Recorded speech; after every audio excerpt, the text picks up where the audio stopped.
تھے۔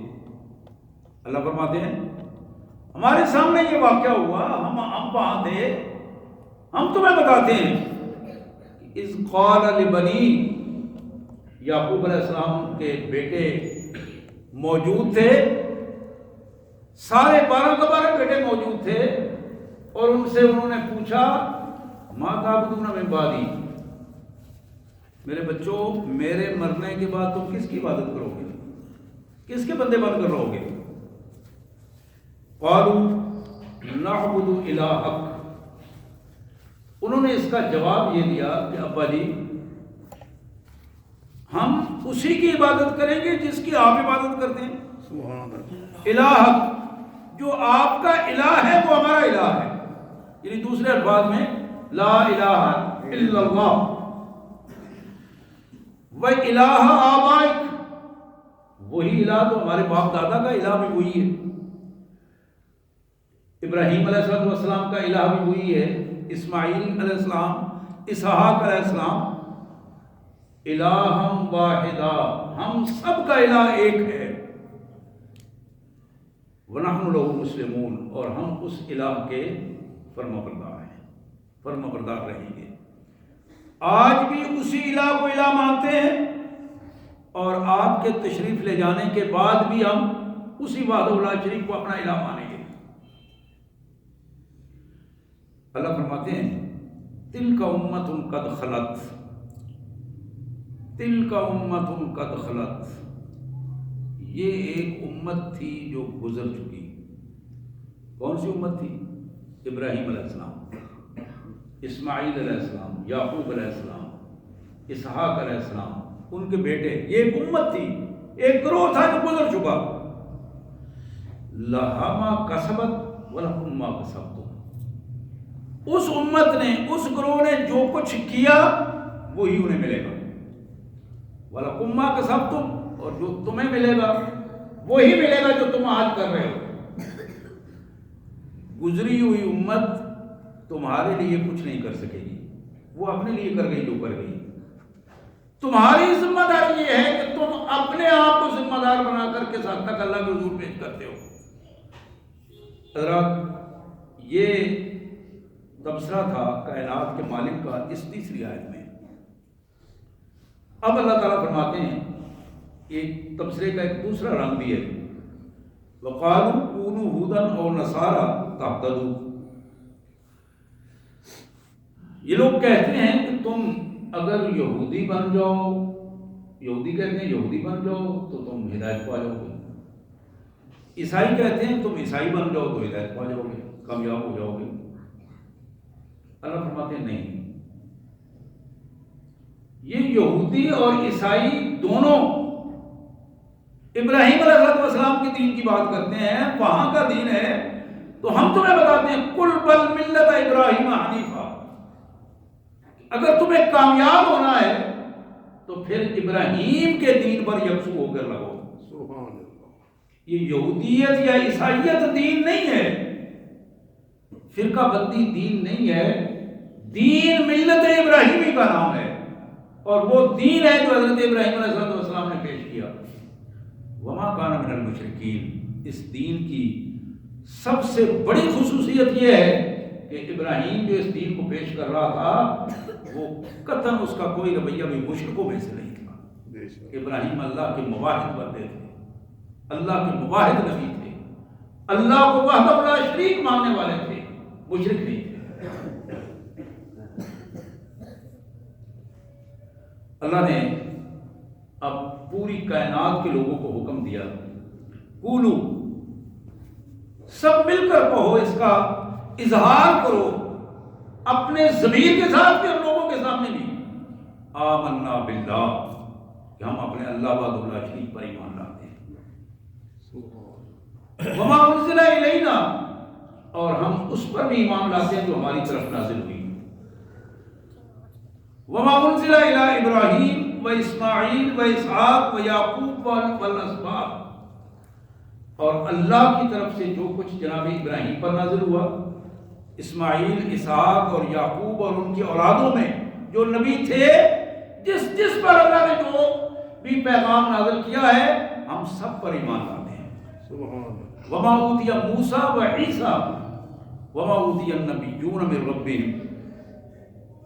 اللہ پروردگار کی طرف سے حضرت موسیٰ پر جو اترا تورات کی صورت میں، حضرت عیسیٰ پر جو اترا انجیل کی صورت میں، اور ان کے علاوہ جس نبی پر بھی وما اوتی النبیون، جس نبی پر بھی ان کے پروردگار کی طرف سے جو کچھ نازل ہوا، ہم سب کو مانتے ہیں، ہم سب پر ایمان لاتے ہیں.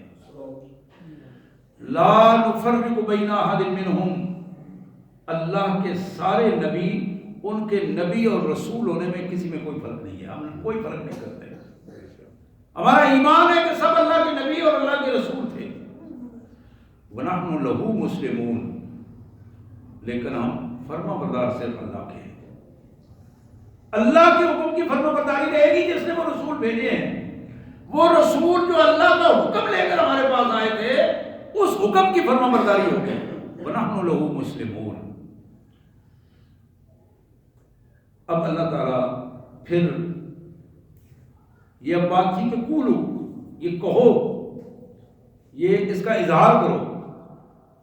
اب اللہ تعالیٰ اس اظہار کے بعد پھر ایک بات تفسیر کے دور پر فرماتے ہیں فَإِنْ آمَنُوا بِمِثْلِ مَا آمَنْتُمْ بِهِ فَقَدْ اهْتَدَوْا. ہدایت کا معیار یہ ہے کہ آج بھی اگر تم اس طرح ایمان لاؤ جس طرح محمد رسول اللہ کے ماننے والے ایمان لا رہے ہیں صحابہ کرام.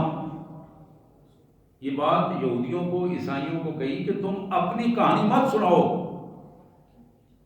ابھی جس دین کی بات ہو رہی ہے، جس نبی کی بات ہو رہی ہے، اس پر جب ایمان لاؤ گے اور صحابہ کی طرح مخلصانہ ایمان لاؤ گے فقط اہتدوا، تو پھر تم ہدایت پاؤ گے. ہدایت اس کا نام ہے. ہدایت یہودیت یا عیسائیت کا نام نہیں، کسی فرقہ بندی کا نام ہدایت نہیں. ہدایت ملت ابراہیمی پر ایمان لا کر صحابہ کی طرح ایمان لانے کا نام ہدایت ہے. اب اللہ فرماتے ہیں فَإِن تَوَلَّوْا فَإِنَّمَا هُمْ فِي شِقَاقٍ. اگر اس دعوت کے بعد یہ یہودی اور عیسائی اور کافر لوگ ایمان نہیں لاتے تو یہ پھر بہت دور نکل جائیں گے دین سے بہت دور نکل گئے. فَإِنَّمَا هُمْ فِي شِقَاقٍ. اور اپنے پیارے رسول صلی اللہ علیہ وسلم کو اللہ فرماتے ہیں فَسَيَكْفِيكَهُمُ اللَّهُ. میرے رسول آپ کو پریشان ہونے کی ضرورت نہیں.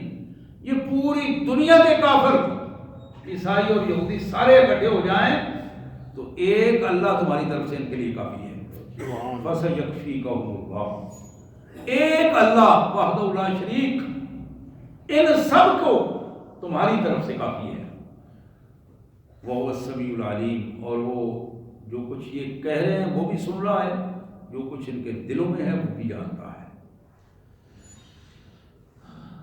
کائنات کے مالک نے پھر اس بات کو ایک بالکل اچھوتے انداز میں ہمارے سامنے رکھا کہ لوگوں صبغۃ اللہ، اللہ کا رنگ، اپنے آپ کو اللہ کے دین کے رنگ میں رکھنے کی کوشش کرو. یہودیت، عیسائیت یا فرقہ بندی کے رنگ سے بچاؤ اپنے آپ کو. اپنا تعارف اللہ کے دین کا تعارف کراؤ. رنگ اللہ کا ہے. ومن احسن من اللہ صبغہ. اللہ کے دین کے رنگ سے بہتر کس کا رنگ ہے؟ وَنَحْنُ لَهُ عَابِدُونَ. اور یہ رنگ وہ ہے کہ بندہ 100% اپنے آپ کو اپنے اللہ کے حوالے کر دے. وَنَحْنُ لَهُ عَابِدُونَ. ہم تو اپنے اللہ کا حضور اپنی عبدیت کو مکمل پیش کرتے ہیں. پورے طور پر ہم اللہ کے بندے ہیں. جو مالک نے کہا اسی کے مطابق عمل ہوگا. حضرات یہ آیات تھی پہلے پارے کے آخری رکوع کی آیات جو سورہ البقرہ کی آیت نمبر 132 سے 138 تک میں نے آپ کے سامنے تلاوت بھی کی اور تلاوت کے ساتھ اس کا مفہوم بھی اپنے انداز میں آپ کے سامنے رکھا. سب سے پہلی چیز جو اللہ نے ہمارے سامنے رکھی ہے یہ جناب ابراہیم اور جناب یعقوب علیہ السلام کے حوالے سے وہ وصیت رکھی ہے جو انہوں نے اپنے بچوں کو کی۔ حضرات، کیا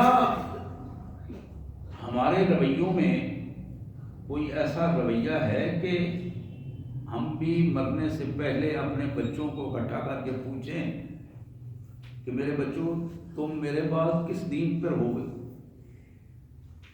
میرے بعد تم کس دین پر ہوگے؟ تمہاری پوزیشن کیا ہوگی؟ اور ان کی دینداری اور بے دینی پر ہم جائزہ لیں مرنے سے پہلے، ان کو اس کا اظہار کر کے جائیں۔ یہ بات اللہ نے ہمیں بتائی ہے۔ یہودیوں کے لیے تو اور بات بتائی ہے، لیکن ہمیں جو واقعہ سنایا ہے کہ تم جب اس دنیا سے رخصت ہو رہے ہو تو اپنی زندگی میں اپنی وصیتوں کو تیار رکھو۔ حدیث میں آتا ہے، نبی رحمت صلی اللہ علیہ وسلم نے فرمایا کسی مسلمان کے لیے یہ جائز نہیں ہے کہ وہ ایک دن اور ایک رات بغیر وصیت کے نکالے۔ اس کو چاہیے کہ اپنی وصیت تیار رکھے، ہر وقت مرنے کی تیاری رکھے اور لکھ کر رکھے کہ میرے بعد کون کیا کرے گا۔ بیوی کے لیے وصیت، بچوں کے لیے وصیت، بہن بھائیوں کے لیے، ماں باپ کے لیے یہ وصیت۔ جس طرح ہمیں زندگی میں مال و دولت کی فکر ہوتی ہے، بچوں کی پڑھائی کی فکر ہوتی ہے، ان کے اسٹیٹس کا فکر ہوتا ہے، بعض اوقات زمینداروں کو اپنے زمین کے مختلف پہلوؤں کے مختلف ایڈجسٹمنٹ کا فکر ہوتا ہے، فیکٹری والوں کو اپنی فیکٹری کے مختلف حوالوں سے ان کی مارکیٹوں اور ان کے پروڈکشن کا فکر ہوتا ہے، اور اپنے بچوں کو بٹھا کر سمجھاتے رہتے ہیں کہ بھائی وقت تھوڑا ہے، آپ ذرا سمجھ لو تاکہ میرے بعد اس کو چلا سکو۔ دکانداروں کو اپنی دکان کے حوالے سے فکر ہوتا ہے اور اپنے معاملات کو بچوں کو سمجھانے کی کوشش کرتے ہیں۔ اللہ نے ہمیں بتایا کہ تم ان کی ہمیشہ ہمیشہ کی زندگی کا فکر کر کے موت سے پہلے اپنے بچوں کو یہ بات بھی سمجھاؤ کہ تمہاری دینی حالت کیا ہوگی، تمہاری آخرت کی زندگی کی کیفیت کیا ہوگی۔ یہ وہ اہم معاملہ ہے جس کی طرف قرآن مجید نے ہماری توجہ دلائی ہے، اور یہ توجہ صرف توجہ نہیں، دو نمونے پیش کیے کہ جناب ابراہیم علیہ السلام اس دنیا کو چھوڑ کے جا رہے ہیں، جناب ابراہیم اس دنیا کو چھوڑ کے جا رہے ہیں اور دنیا میں بڑی بھرپور زندگی گزاری ہے، وقت کے بڑے ظالم اور پورے اس علاقے کے بادشاہ کے ساتھ مقابلہ فرمایا، اور اس بادشاہ کی حکومت نیست و نابود ہوئی، لیکن جناب ابراہیم علیہ السلام کا نام ملت ابراہیمی کے حوالے سے قیامت تک زندہ رہے گا۔ سبحان اللہ۔ آج بھی محمد کریم صلی اللہ علیہ وسلم کی وہ حدیث ہمارے سامنے رہتی ہے کہ کئی مواقع پر اور بالخصوص قربانی کے موقع پر اللہ کے پیارے رسول صلی اللہ علیہ وسلم سے جب پوچھا گیا کہ ما اضاحی یا رسول اللہ، حضور یہ آپ قربانی کیوں کرتے ہیں؟ تو آپ نے فرمایا ملت ابیکم ابراہیم، تمہارے باپ ابراہیم کی یہ ملت ہے، ان کا طریقہ، ان کا دین ہے۔ محمد رسول اللہ صلی اللہ علیہ وسلم نے فرمایا کہ ان یہودیوں اور عیسائیوں سے ہم زیادہ ملت ابراہیمی کے قریب ہیں۔ قرآن نے اس کا اظہار کیا، یہودیوں کو بتایا کہ تم ابراہیم کے نسبی تعلق کو لے کے پھرتے ہو، میرا محمد صلی اللہ علیہ وسلم تم سے نسبی طور پر بھی ابراہیم کے زیادہ قریب ہے اور دین کے اعتبار سے بھی تم سے زیادہ ابراہیم کے قریب ہے۔ تو میرے پیارے بھائیوں، میری بہنوں، میں یہ حقیقی تصور جو آپ کے سامنے رکھنا چاہتا ہوں کہ قرآن نے کہا کہ تم ہر وقت موت کے لیے تیار رہو، جس طرح حضرت ابراہیم علیہ السلام اور حضرت یعقوب علیہ السلام تیار تھے، جس طرح انہوں نے اپنے بچوں کو بٹھا کر وصیت کی، تمہاری ذمہ داری بھی ہے کہ ہر روز اپنے بچوں کو بٹھا کر، اگر روزانہ ممکن نہ ہو تو ضرور کسی نہ کسی دن بٹھاؤ اور بٹھا کر ان سے ان کی دینی حالت کے بارے میں فکر مند ہو، ان سے پوچھو دینی حالت کے بارے سے۔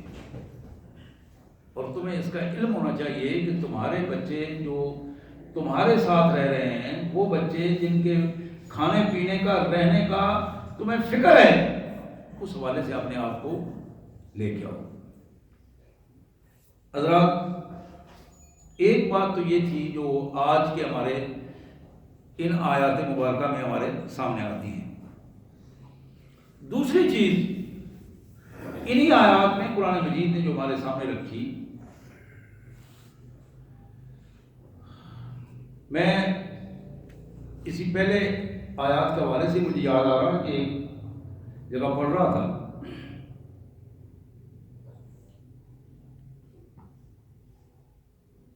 پاکستان بننے سے پہلے جب متحدہ ہندوستان تھا،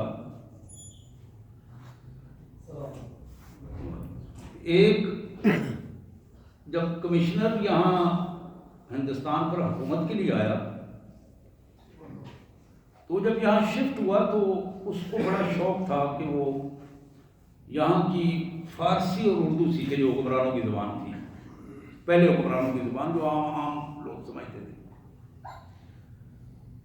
اتفاق یہ تھا کہ وہ جب آیا تو اس کے ساتھ اکیلا تھا، اور اس کے ساتھ ایک بیٹی تھی، اس کی جوان بیٹی تھی۔ اس کی بیوی اس کے ساتھ نہیں تھی، یا تو فوت ہو گئی تھی یا ویسے آئی نہیں۔ اس کی بچی نے کچھ دن بعد اپنے باپ سے یہ کہا کہ میں یہاں کی زبان سیکھنا چاہتی ہوں۔ انہوں نے، کمشنر نے اس کا انتظام کیا۔ ایک بزرگ حافظ صاحب تھے، ان کو تعلیم مقرر کیا گیا۔ حافظ صاحب نے ایک شرط پیش کی کہ میں بچی کو پڑھا تو دوں گا، لیکن اس میں آمنے سامنے نہیں بیٹھوں گا۔ اس کا طریقہ یہ ہوگا کہ پردہ لگا ہوا ہوگا، بچی دوسری طرف بیٹھے گی، میں اس طرف بیٹھوں گا، آواز کے ساتھ میں پڑھاؤں گا۔ طے ہو گیا۔ حافظ صاحب کا طریقہ کار یہ تھا، میں مختصر سے یہ بات تھوڑی سی سنانا چاہتا ہوں جس نے مجھے متاثر کیا، ممکن ہے آپ میں سے بھی کسی نے کسی جگہ پر پڑھا ہو۔ حافظ صاحب کا طریقہ کار یہ تھا کہ جب پڑھاتے ہوئے نماز کا وقت ہو جاتا تو اس کو بتا دیتے کہ بیٹا میں ذرا اپنے نماز پڑھ رہا ہوں، تو نماز کے لیے وہیں جائے نماز لے کے نماز پڑھ لیتے۔ جب بچی اپنا سبق یاد کرنا شروع کرتی تو حافظ صاحب اپنی تلاوت کرنا شروع کر دیتے۔ اس کی کچھ نہ کچھ آواز محسوس ہوتی بچی کو، تو بچی نے ایک دن پوچھا، استاد محترم یہ آپ کیا پڑھتے ہیں؟ انہوں نے بتایا بیٹا یہ ہماری آسمانی کتاب ہے، مذہبی کتاب ہے، اور میں اس کی تلاوت کرتا رہتا ہوں، اور بعض اوقات جب عبادت کا وقت آتا ہے میں عبادت کرتا ہوں۔ وہ خاموش ہو گئی۔ کچھ دنوں بعد اس نے کہا کہ اب صاحب مجھے کیا یہ ممکن ہے کہ یہ کتاب جو آپ پڑھتے ہیں کہ مجھے بھی سکھا دیں؟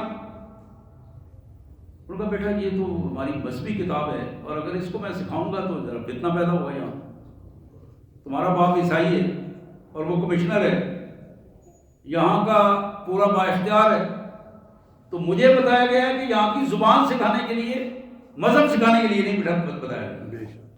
خیر بچی نے مجبور کیا، لمبی بات ہے، مجبور کر کے حافظ صاحب نے اسے عربی پڑھانا شروع کر دیا۔ اس نے کہا آپ مجھے پڑھائیں، میں اپنے والد کو نہیں بتاؤں گی، جہاں فارسی میں پڑھ رہی ہوں وہاں عربی بھی سیکھ۔ تو اس بچی نے قرآن مجید پڑھنا شروع کیا۔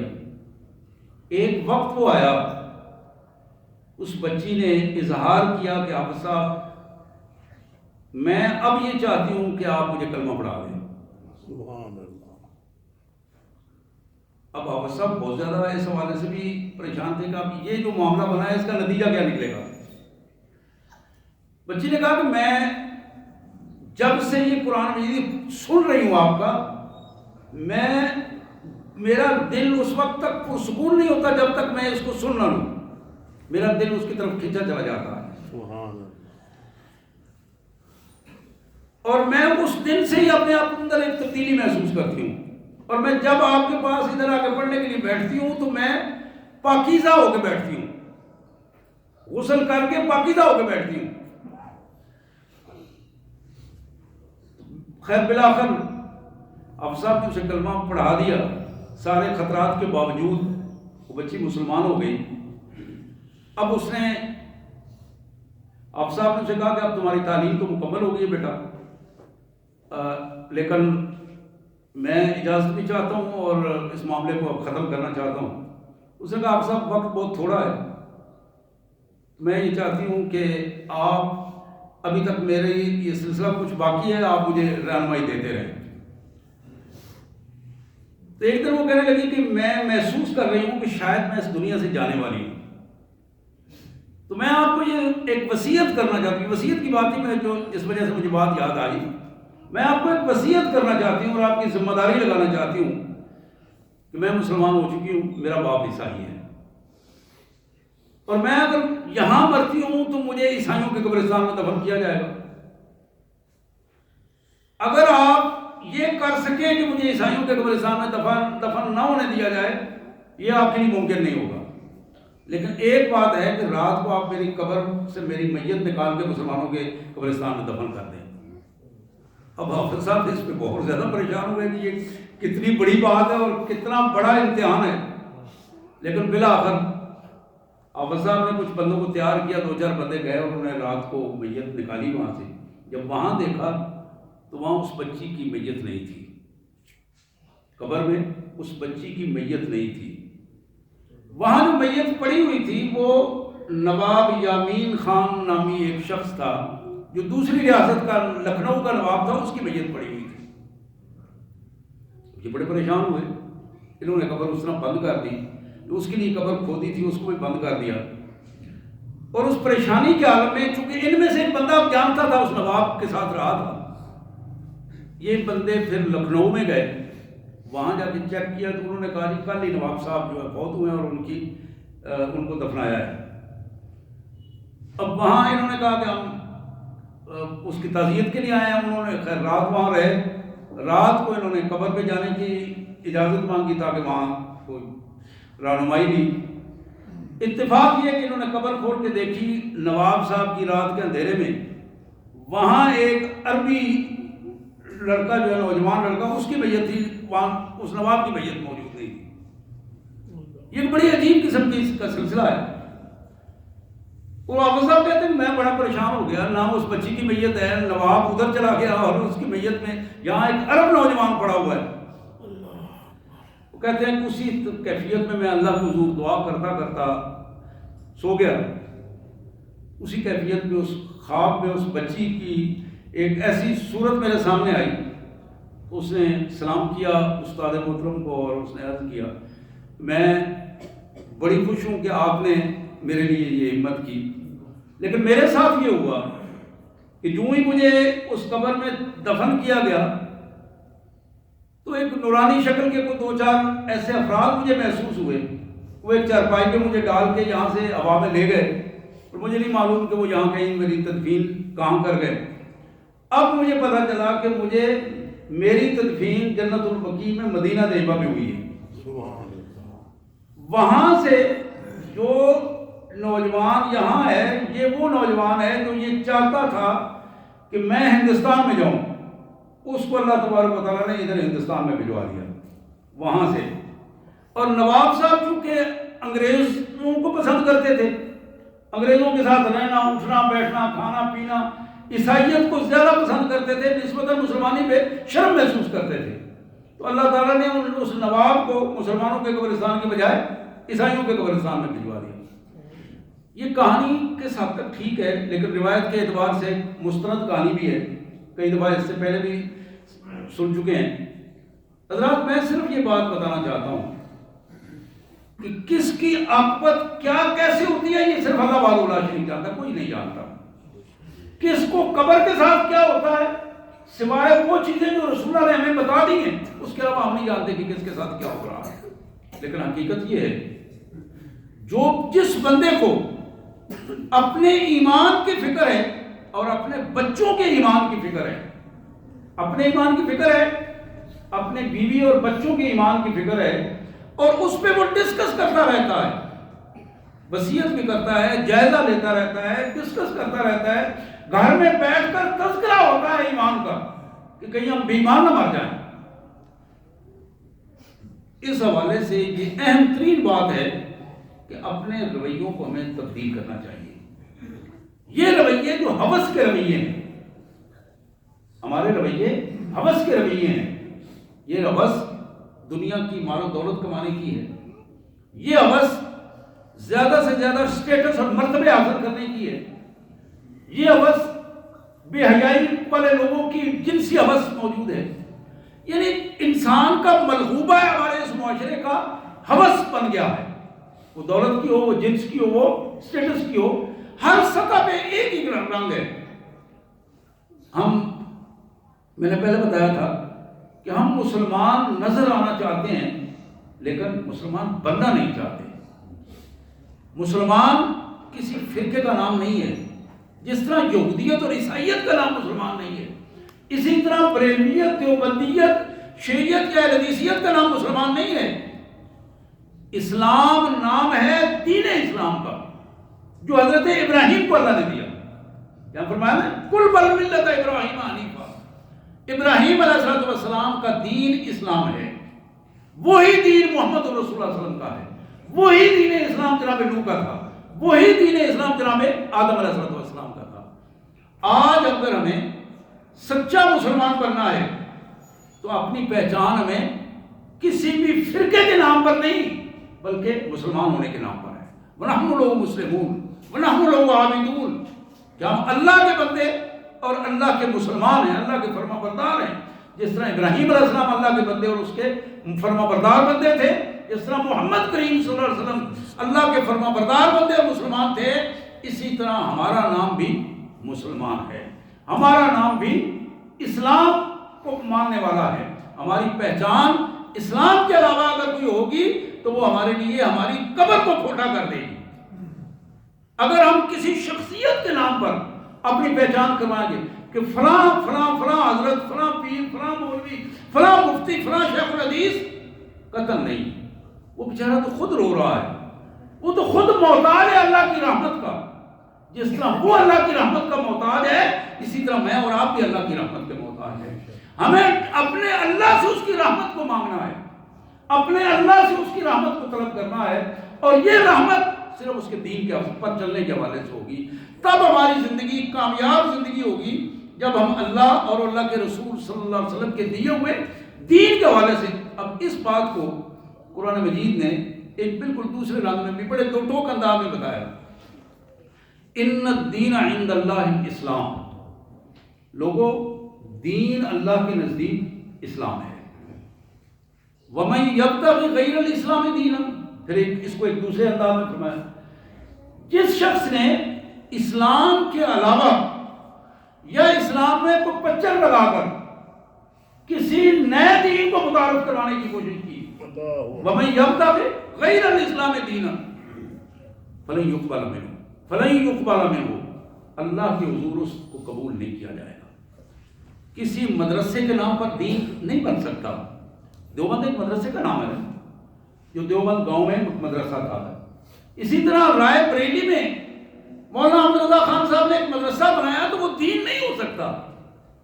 دین صرف اسلام ہے، اس کو ماننے والا کوئی بھی فرد ہو، حضرات جو بھی اس دین کی سچائی کو تسلیم کرے گا وہ مسلمان ہوگا۔